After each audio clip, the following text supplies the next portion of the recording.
the rice paper into the water for 1 second. 1 second. Take it up. Bring it back to your place. And keep the trick, keep one corner to your direction because you will start to roll up from the bottom. You will start to roll from the bottom here. For soft. So this corner, the corner here, you will roll up from here to the top. Okay, you put everything a little bit. Pork, not half, just below the half. Rice noodles.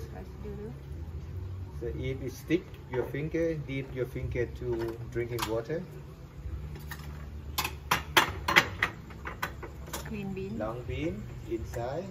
I think this is the easy part. I think the rolling part is the problem. Everything vegetable. And pull up from the bottom corner.